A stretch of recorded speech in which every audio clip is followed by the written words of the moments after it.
Alright, so every time I come to an area that's nice, the thing that they have in common is that there are like no black people around, and I am dead serious about that. And I know that people are not going to like me, you're going to be talking crap about it, whatever. This is the reality of the situation. I'm in Boston for work right now. I'm at the waterfront or seaport or whatever it is. And I was just walking around. It's nice. It obviously looks expensive. There's nice restaurants. Everybody's just chilling, like families. Just everybody is acting normal. And I'm just like, oh my God, there are like no black people here. And when I mean no black people, I mean none, all right? Like, I'm the only one that I've seen that's not like some kind of employee, right? And then there are the people that are here from out of town for the conference that I'm here for. And it really does remind me, like, it makes me think of, well, why is Miami Beach so chill? Why is Miami Beach so quiet? Again, there are no black people. And I'm not saying, but I'm just saying this is something that I have observed in the places where people are calm, people are chill. There's just a sense of community. Everybody's just vibing. It's really, really cool.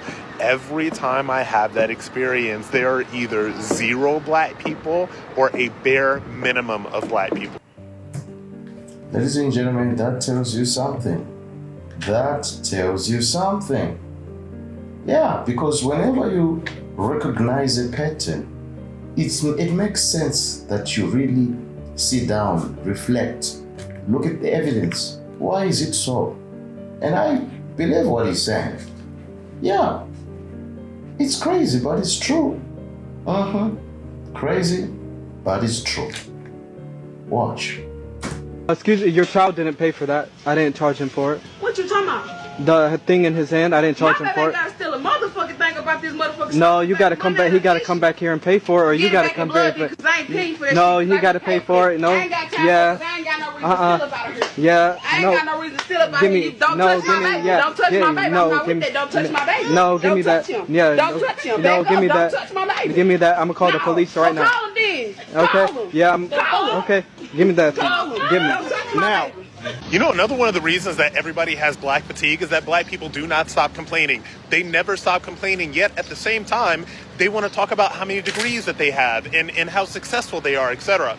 So how can you be this successful and have all these degrees and apparently be making all this money, but yet still be complaining all the time and still being a victim of racism all the time? The fact is that in America right now, we have the highest concentration of black millionaires than we've ever had in the history of this country, and yet people still complain. And one of the reasons is that a lot of these black millionaires that have been created in the media world have literally built their entire brands on whining about racism. And if you built an entire brand that goes for the better part of a decade plus, and all you do is whine about racism, it's all you're ever going to be able to do. And everybody is sick and tired of it. Why do I never see any black people talking about entrepreneurship? Why do I never see any black people talking about building businesses and making money, or talking about finance, or talking about how to trade stocks and bonds, etc.? All black people do when they get a media platform is whine about racism and get media companies to pay them to whine about racism and get people paid to put them on panels so that they can whine about racism. Everybody is so tired of it. That's why they have black fatigue. It's delusional, brother. Delusional. Insanity. Insanity. That's what it is, really. Because that's what happens with most of the people when they navigate through their own lives.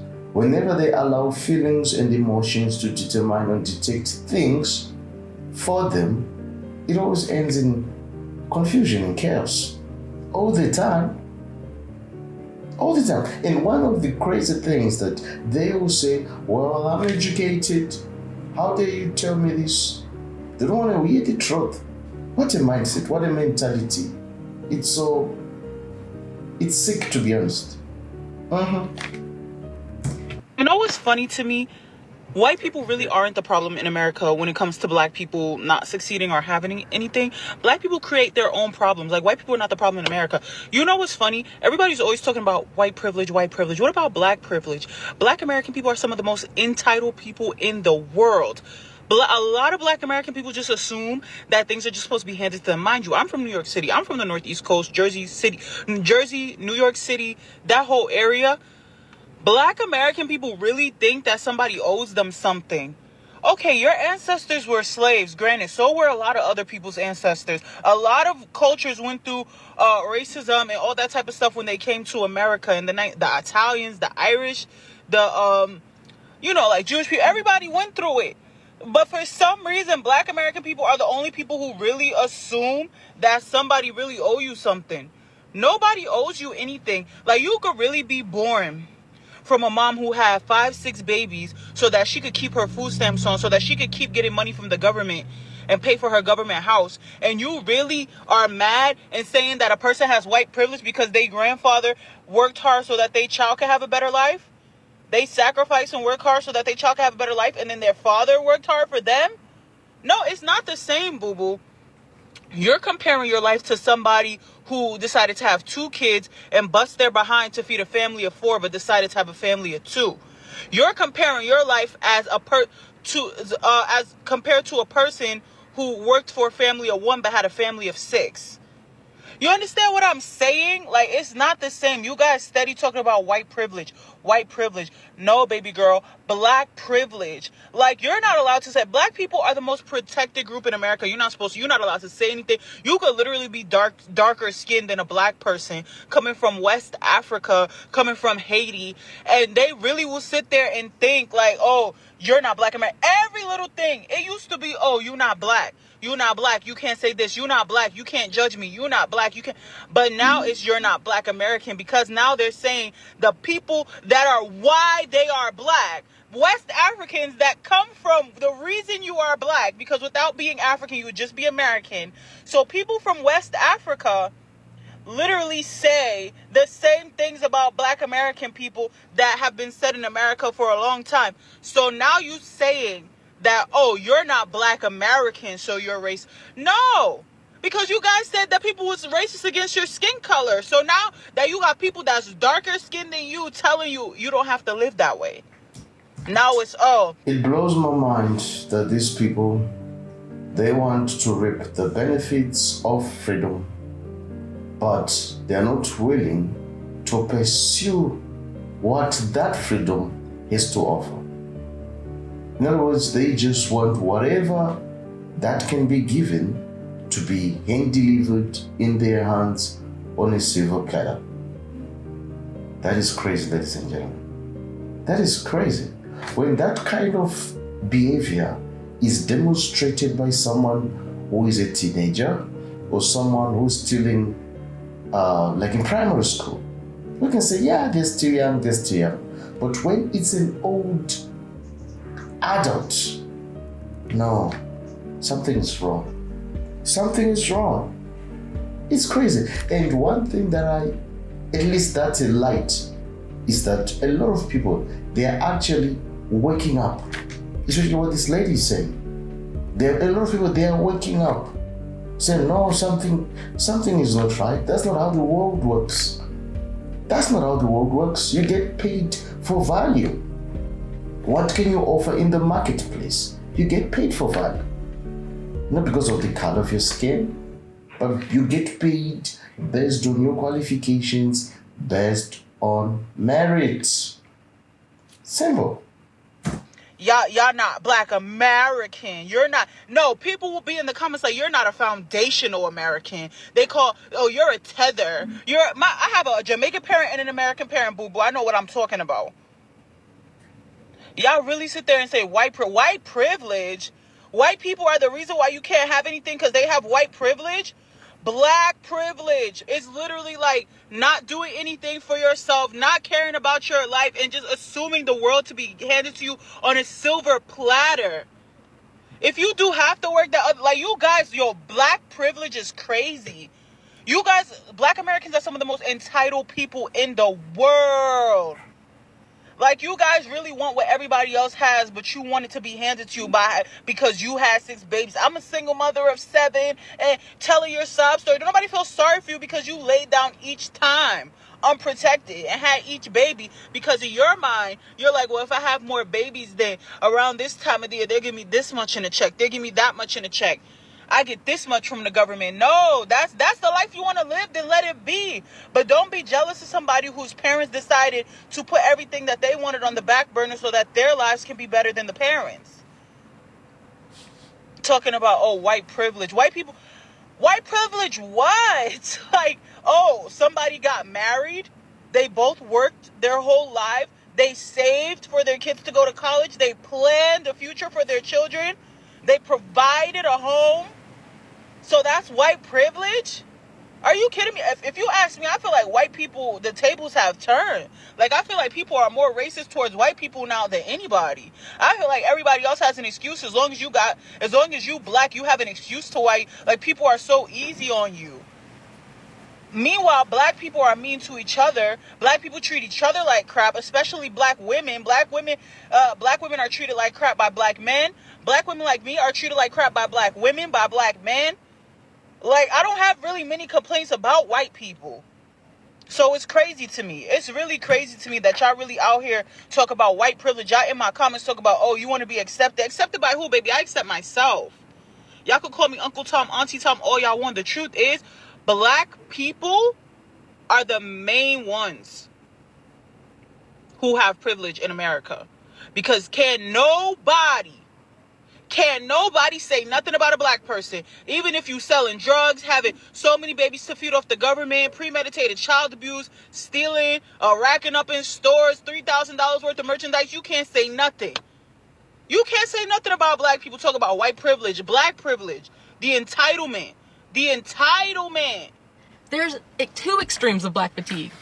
Perfectly said, sister. Perfectly said. It's crazy, ladies and gentlemen. It's crazy. All this ghetto behavior is really crazy. And the sad thing is that it seems as if it's being passed from one generation to the other, to the other, to the other, especially in the black community. And the question that I have is, when would they wake up? When would they wake up? Man, it's terrible, man. And the sad thing is that this kind of behavior, it seems as if they promote it, they encourage it, especially in the young ones. They promote it. Ghetto mindset. It's a virus. It's a virus. And something needs to be done. And it's always a matter of choice. Yeah, it's a matter of choice. What you sow is what you will reap. If you sow mangoes, you will reap mangoes. There's 2 extremes of black fatigue. There's Don Lemon, Barack Obama, Michelle Obama, like those type of people that are well-spoken, like normal people, you know, that are forcing rhetoric down people's throats, right? Saying you're black, therefore X, Y, and Z, right? Then they're just as, I think, as extreme as the ghetto black individuals, the black culture of rap, and that's not what black is, right? Pants sagging down. People are tired of that. But not even just the fact that people are tired of those 2 things. You're a white individual, you're told, just because of the color of your skin, that you're an issue, that you're an oppressor, that, you know what I mean? Like, you're the problem, right? So they're being told this dialogue. That is exhausting, to tell that no matter what you do, you will always be an issue, right? But then in the same breath, the ghetto or the other extreme, right? Barack, those type Don Lemon people will say, you're the issue, but you have to help us.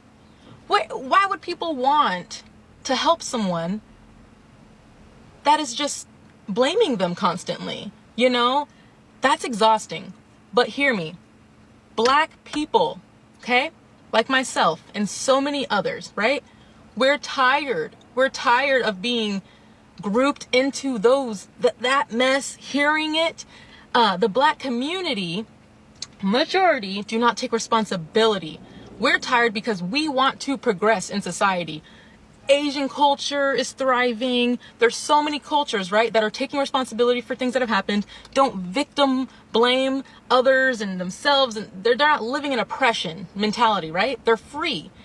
Black community, we're so enslaved up here that it projects onto every dynamic of society. Police brutality, white people bad, all this rhetoric. It's so exhausting. So yes, rightfully so. White people are speaking up because they are exhausted. We're exhausted too. We agree. We, normal black people, okay, we are tired of hearing it too. The rhetoric of, oh, Carmelo Anthony was right and justified because he got bullied and this and that, so therefore he can unalive somebody. That's exhausting. Oh, the black community, black on black crime doesn't exist because of X, Y, and Z. It's the white man's the issue. It's exhausting. Black fatigue. We're tired of it. We're tired of the ghetto. We're tired of the Don Lemons. We're tired. We just want normal folks that can think for themselves, have opinions for themselves, don't project blame onto people, take responsibility, take accountability. I'm done. Yeah, ladies and gentlemen, perfectly said, perfectly said. The question that I have is, what exactly is going on with America? What is going on with America? Is it a mental health crisis, especially in the black community? Is it a mental health crisis? What exactly is this? What exactly is this? You know, somebody once said, when the older generation is gone in America, everything is gonna fall apart. It'll be like the house of cards. Everything will fall apart. Why? Simply because of the way the young ones, the youngsters, the way that they are carrying themselves. The way that they're carrying themselves.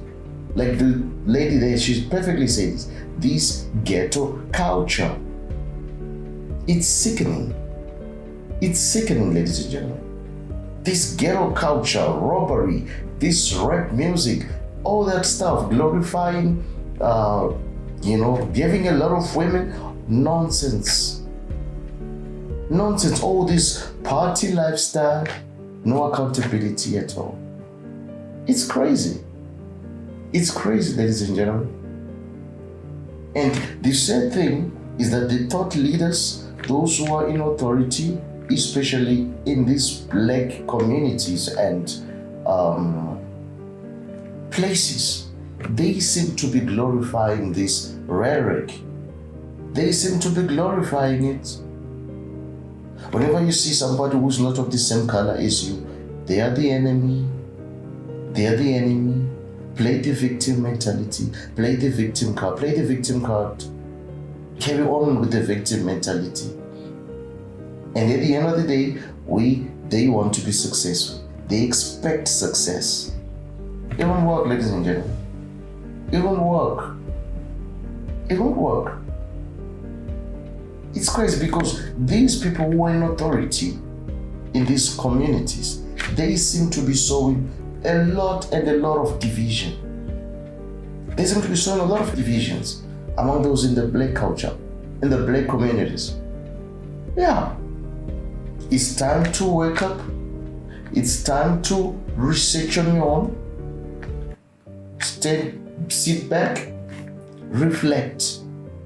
Do your own study. Do your own research. Yeah. Don't be indoctrinated. Don't be indoctrinated.